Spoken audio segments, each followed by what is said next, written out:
अस्सलाम वालेकुम रहमतुल्लाह। मैं हूं शम्स तबरेज़ कासमी और आप देख रहे हैं मिल्लत टाइम्स। मथुरा शाही ईदगाह मस्जिद के बारे में भी इलाहाबाद हाई कोर्ट में सुनवाई शुरू हो गई है और बाबरी मस्जिद के बाद जिस तरह ज्ञानवापी मस्जिद का मामला सामने आया है, कुछ ऐसा ही मामला मथुरा शाही ईदगाह मस्जिद का भी होने वाला है। दूसरे लफ्ज़ों में कह लीजिए कि बाबरी मस्जिद के इन्हिदाम के बाद और उसका फैसला राम मंदिर के हक़ में हो जाने के बाद ज्ञानवापी मस्जिद और मथुरा शाही ईदगाह मस्जिद पर भी ख़तरे की तलवार लटकने लगी। हालांकि इन दोनों मस्जिद के ताल्लुक से किसी भी कोर्ट में किसी भी तरह का केस चलना ही हिंदुस्तान के कानून के खिलाफ है। बहरहाल आइए हम तफसील से बताते हैं कि मथुरा ईदगाह मस्जिद के ताल्लुक से आज इलाहाबाद हाई कोर्ट में क्या हुआ, कोर्ट के जजेस ने क्या कहा, कौन लोग हैं अर्जी दाखिल करने वाले और इसकी तारीख क्या है, तनाज़ो की बुनियादी वजह क्या है। सबसे पहले जान लेते हैं कि मनीष शाहद एक शख्स का नाम है और उसके साथ कई लोग हैं जिन्होंने मथुरा की मकामी अदालत में अर्जी दाखिल कर रखी है और अर्जी दाखिल करके उनकी मांग है कि जो पूरी ज़मीन है, यानी जहां श्री कृष्ण जन्मभूमि मंदिर है और जहां शाही मस्जिद ईदगाह है, वो पूरी ज़मीन श्री कृष्ण जन्मभूमि मंदिर की है और मस्जिद को वहाँ से हटा दिया जाए। दरअसल मथुरा में 13 एकड़ ज़मीन है, जिस 13 एकड़ ज़मीन की मिल्कियत का मामला है। 13 एकड़ ज़मीन में से 10 एकड़ ज़मीन मंदिर के पास है और सिर्फ 2 एकड़ ज़मीन मस्जिद के पास है। हिंदू फरीक का दावा है कि पूरी की पूरी 13 एकड़ ज़मीन श्री कृष्ण जन्मभूमि संस्थान की है। मस्जिद का यहाँ पर होना गलत है। उनकी मांग है कि ये जो जगह है ये श्री कृष्ण की जाए पैदाइश है, उनकी जन्मभूमि है, यहाँ पर मस्जिद नहीं हो सकती है। लिहाजा मस्जिद को यहाँ से मुनहदिम किया जाए, मस्जिद को तोड़ दिया जाए और पूरी ज़मीन 13 एकड़ हिंदू फरीक की हो, मंदिर के ट्रस्ट की हो, यानी जन्म की श्री कृष्ण जन्मभूमि की हो। ये हिंदू फरीक का मांग है। चुनांचे इसी मांग को लेकर के पहले मकामी अदालत में मनीष यादव ने अर्जी दाखिल की, उनके साथ कई लोग हैं, लेकिन मकामी अदालत में ज़्यादा तेज़ी से इस पर सुनवाई नहीं हो रही है। तब मनीष यादव ने इलाहाबाद हाई कोर्ट का दरवाज़ा खटखटाया और इलाहाबाद हाई कोर्ट से मांग की कि उस मस्जिद की वीडियोग्राफी कराई जाए, उसका सर्वे कराया जाए। जिस तरीके से ज्ञानवापी मस्जिद का वहाँ की अदालत ने वीडियोग्राफी और सर्वे करने का हुक्म दिया है। जो तथाकथित ईदगाह परिसर है, जो विवादित ढांचा है, उसमें जो हम लोगों के अभिलेख हिंदू धर्म के और जो मूर्तियां उनको तोड़ा जा रहा है और उनको ध्वस्त किया जा रहा है, क्योंकि ये लोग ज्ञानव्यापी में जो मामला चल रहा है वहाँ से प्रभावित हैं और यहाँ के दस्तावेजों और अभिलेखों को साक्ष्य मिटाए जा रहे हैं। इसलिए एक अधिवक्ता कमिश्नर गठित नियुक्त किया जाए जो वहाँ वीडियोग्राफी के माध्यम से सर्वे करें और वादी प्रतिवादी दोनों वहाँ उपस्थित रहें, सभी के सामने सर्वे, और वहाँ का जो असली सच है वो जनता के सामने आना चाहिए। क्योंकि वहाँ साक्ष्य मिटाए जा रहे हैं, इस पर तत्काल रोक लगे। एक एप्लीकेशन इसकी मूव की है, दूसरी अधिवक्ता कमिश्नर वहाँ नियुक्त किया जाए जल्द से जल्द, इसकी एप्लीकेशन दी है। मांग उसमें है जो भगवान श्री कृष्ण जन्मभूमि की 13.37 एकड़ जमीन है, जिसमें लगभग 1.25 एकड़ में जो अवैध रूप से अतिक्रमण कब्जा है, वो जमीन खाली करा करके जन्मभूमि को वापस की जाए। इलाहाबाद हाई कोर्ट में आज इस मामले में आज यानी 29 अगस्त 2022 को सुनवाई हुई और इलाहाबाद हाई कोर्ट ने मकामी अदालत को यानी डिस्ट्रिक्ट अदालत को यह ऑर्डर जारी किया है कि मनीष यादव की अर्जी पर 4 महीने में सुनवाई की जाए और मकामी अदालत को जो भी फैसला करना है वो 4 महीने में मथुरा शाही ईदगाह मस्जिद का कर दे। उसके बाद इलाहाबाद हाई कोर्ट में ये केस चल सकता है और मकामी अदालत में जो केस चल रहा है वो है उसकी वीडियोग्राफी का, उसका सर्वे कराने का। इसलिए ऐसा माना जा रहा है कि मकामी अदालत ज्ञानवापी मस्जिद की तरह मथुरा शाही ईदगाह मस्जिद का भी वीडियोग्राफी करने का ऑर्डर दे सकती है। और अगर ऐसा हुआ तो एक नया विवाद भी शुरू हो सकता है। विवाद और तनाज़ो क्या है पहले उसे जान लेते हैं। हिंदू फरीक का दावा है कि 13 एकड़ ज़मीन मुकम्मल तौर पर श्री कृष्ण जन्मभूमि की है, वहाँ पर मस्जिद का होना गलत है और कई मरतबा तनाज़ो खड़ा हुआ। लेकिन इस बीच अक्टूबर 1968 में वहाँ के हिंदू और मुसलमानों ने या कह लीजिए मस्जिद की इंतज़ामिया ने और मंदिर की इंतज़ामिया ने मिलकर के फैसला किया और कहा यहाँ पर मंदिर भी रहेगी और यहीं पर मस्जिद भी रहेगी। दोनों एक दूसरे के ख़िलाफ़ नहीं केस करेंगे, दोनों एक दूसरे के ख़िलाफ़ कोई हंगामा नहीं करेंगे, न एक दूसरे को हटाने की बात करेंगे। और माहदे में तय पाया कि जो कुल 13 एकड़ ज़मीन है उस 13 एकड़ ज़मीन में से 10 एकड़ समथिंग ज़मीन मंदिर के पास होगी और सिर्फ 2 एकड़ ज़मीन मस्जिद के पास होगी। इसके अलावा मस्जिद के कब्ज़े में जो और कई सारी ज़मीन थी और जो इलाका और रकबा था उन तमाम ज़मीनों को मुसलमानों ने मंदिर के हवाले कर दिया और ताकि एक तरह से मामला सुलझ जाए, सुलह समझौता हो जाए और मंदिर और मस्जिद के नाम पर किसी तरह का कोई तनाज़ुर न हो। इस सुलह और समझौता के बाद लगातार वहाँ का माहौल पीसफुल था, पुरअमन था, किसी तरह का कोई तनाज़ुर नहीं हुआ। लेकिन बाबरी मस्जिद के इन्हिदाम इंतजाम के बाद दोबारा से वहाँ हंगामा शुरू हुआ। पिछले साल भी विश्व हिंदू परिषद और कई सारे शिद्दत पसंद हिंदू तंजीम के कारकुनान ने यह मुतालबा किया था कि हम 6 दिसंबर को जाकर के शाहिदगाह मस्जिद में मूर्तियाँ रखेंगे, जिसके बाद पुलिस ने सख्त एक्शन लिया और उसकी जो हिफाजती इक़दाम उसमें इजाफा किया और उन नापाक अज़ाइम में उन शरपसंदों को कामयाबी नहीं मिल सकी। बहरहाल अब मनीष यादव की मांग है या पूरे उस हिंदू फरीक की जो लोग उसके साथ हैं कि शाही ईदगाह मस्जिद को मंदिर में तब्दील कर दिया जाए और मस्जिद को मुनहदिम कर दिया जाए। 2 एकड़ ज़मीन भी अब उन लोगों को बर्दाश्त नहीं है। हिस्ट्री और तारीख़ इस बारे में क्या कहती है वो भी जान लीजिए। तारीख़ दानों का ये कहना है कि दरअसल वहाँ पर 1959 में औरंगज़ेब आलमगीर ने शाहिदगाह मस्जिद की तामीर की थी और तब से वहाँ नमाज हो रही है।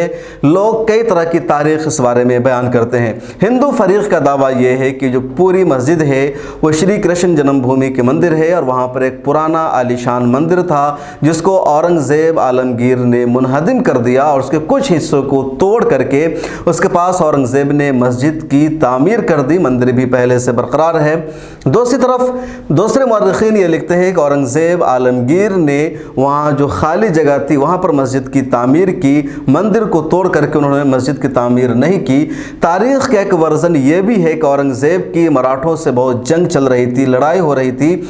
औरंगज़ेब को अंदाज़ा हुआ कि जो मथुरा के लोग हैं, जो वहाँ की आवाम है, वो मराठों के साथ मिली हुई है, लोग उनका साथ दे रहे हैं, हमारे ख़िलाफ़ गद्दारी कर रहे हैं और उसका जो सेंटर है यही मंदिर है। चुनांचे औरंगज़ेब ने मंदिर की एक दीवार को मुनहदिम कर दिया, वहाँ पर मस्जिद बना दी, वहाँ पर निगरानी को तेज़ कर दिया।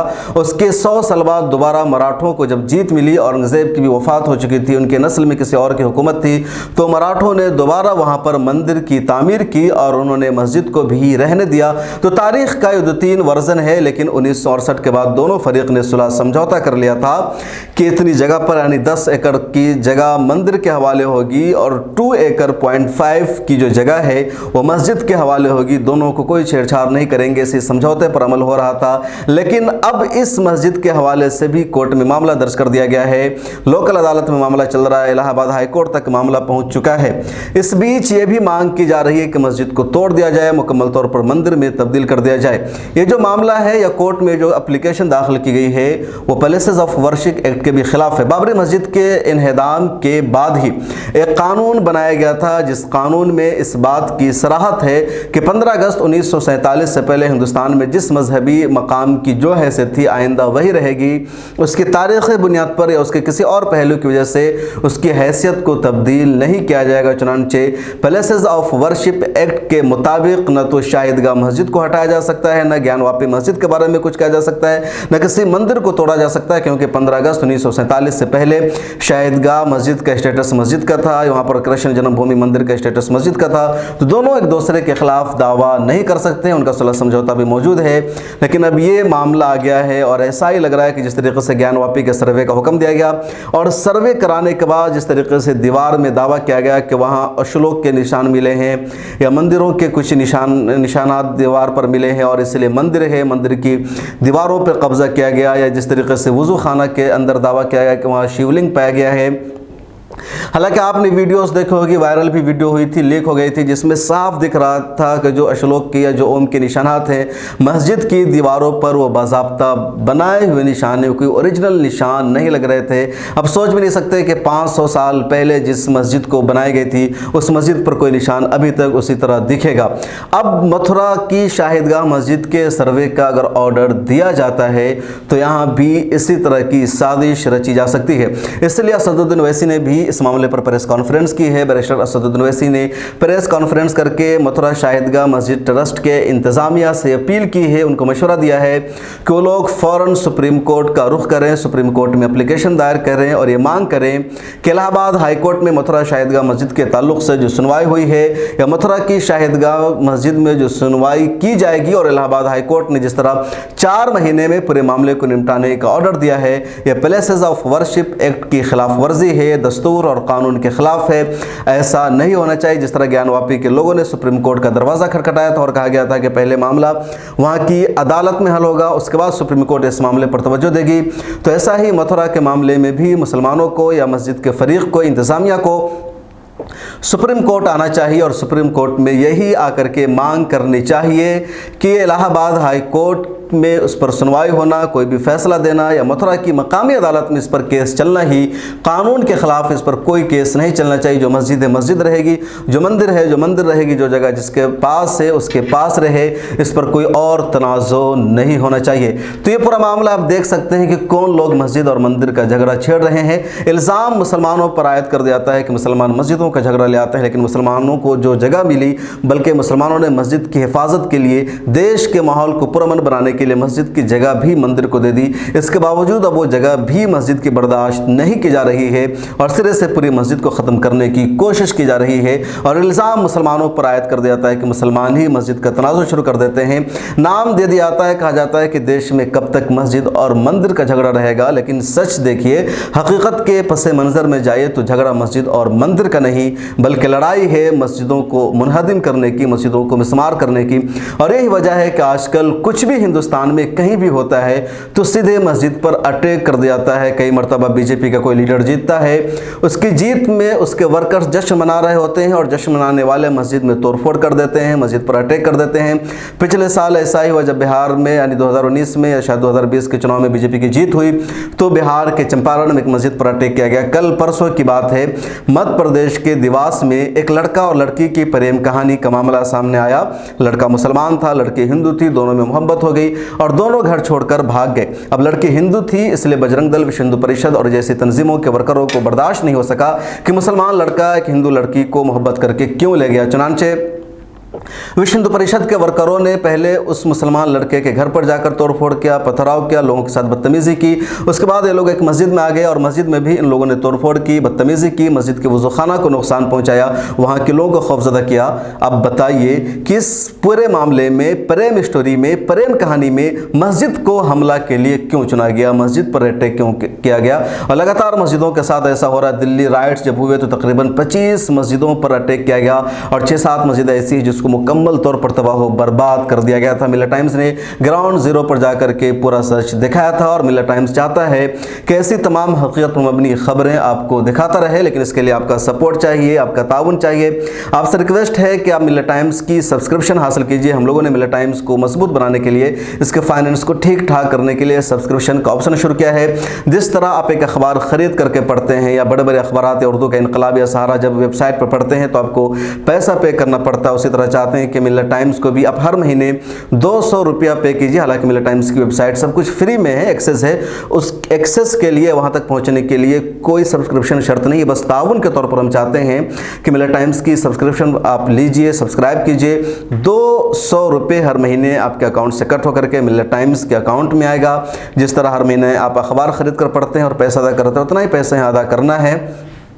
इसके बदले में मिल्लत टाइम्स आपको कई सारी सहूलियात भी फराहम करेगा। एक वीडियो लगातार आपकी स्क्रीन पर चल रही है जिसमें आप देख सकते हैं कि सब्सक्रिप्शन हासिल करने का या सब्सक्राइबर बनने का तरीका क्या है। उसके अलावा वीडियो के नीचे डिस्क्रिप्शन में लिंक मौजूद है जिस पर क्लिक करके आप मिल्लत टाइम्स के बाज़ाब्ता मंथली सब्सक्राइबर बन सकते हैं, यानी आप हमारे मुआविन मददगार बन सकते हैं। और आपके ताउन से महज आपके 200 रुपये की वजह से जो रोज़ाना का 7-8 रुपये होता है, आप यूँ खर्च कर देते हैं। एक मीडिया हाउस खड़ा हो सकता है, आपकी आवाज़ बनने वाला कोई मीडिया हाउस आपके पास हो सकता है और आपको ये एक तरह से क्रेडिट लेने का हक होगा कि आपने एक मीडिया हाउस कायम किया है। तो मुझे दीजिए इजाज़त, उम्मीद है कि आप मिल्लत टाइम्स के सब्सक्राइबर बनेंगे, अपने दोस्तों को भी सब्सक्राइबर बनाएंगे।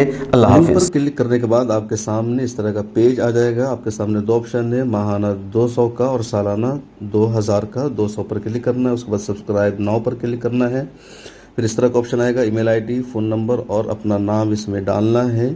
उसके बाद प्रोसीड टू पे पर क्लिक करना है। इस तरह का पेज सामने आ जाएगा। पेमेंट करने का 2 ऑप्शन है, यूपीआई और कार्ड। आपको यूपीआई के ज़रिए करना है। यूपीआई पर क्लिक कीजिए, नीचे डाले इंटर यूपीआई आईडी।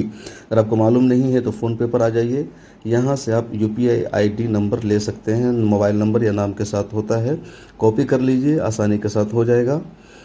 और इस पेज पर आकर के यहाँ इसको पेस्ट कीजिए, नीचे पे पर क्लिक कीजिए, इस तरह का ऑप्शन आएगा। और इसके बाद आपके फ़ोन पे पर एक नोटिफिकेशन आएगा, लिहाजा आपको फ़ोन पे पर आ जाना और यहाँ व्यू डिटेल्स पर क्लिक करना है। नीचे सेटअप ऑटो पे पर क्लिक कर देना है और आप बन जाएंगे सब्सक्राइबर और सपोर्टर।